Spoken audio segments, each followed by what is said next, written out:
অনেকে আমাকে বলে, ভাই আপনি অনলাইনে ডিউটি করেন, কিভাবে কাস্টমারের ঘরের লোকেশনটা পান বা কাস্টমারের ঘর কিভাবে চিনেন? এই যে দেখেন, আমি এই অর্ডারটা পিক আপ করছি 4 আইটেমের।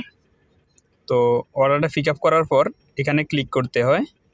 এখানে ক্লিক করলে গুগল ম্যাপের মাধ্যমে আমাকে ঘর দেখাবে। এই যে লাল যে চিহ্নটা, এখানে হচ্ছে কাস্টমারের ঘর। তো আমি এখানে এই তীর চিহ্নটাতে ক্লিক করব। দেখেন, এটাতে ক্লিক করার পর আমাকে সরাসরি রাস্তা দেখাচ্ছে। তো আমি এই কাস্টমারের ঘর পর্যন্ত যাইতে আমাকে 13 মিনিট লাগবে, এবং কি এখানে টোটাল হচ্ছে 11 কিলোমিটার। দেখেন, আমিও যাইতেছি, আমার সাথে এই যে যে তীর চিহ্নটা আছে, তীর চিহ্নটাও আগাইতেছে। এই তীর চিহ্নটা যেখানে, আমার গাড়িটা সেখানে। এখন এই যে দেখেন সামনে একটা গোল চিহ্ন, এখানে হচ্ছে রান্দাবোট। আমি রান্দাবোটটা ক্রস করব। এখানে আপনারা অবশ্যই ক্লিয়ারভাবে দেখবেন। এই যে দেখেন, আমি রান্দাবোট পর্যন্ত চলে আসছি।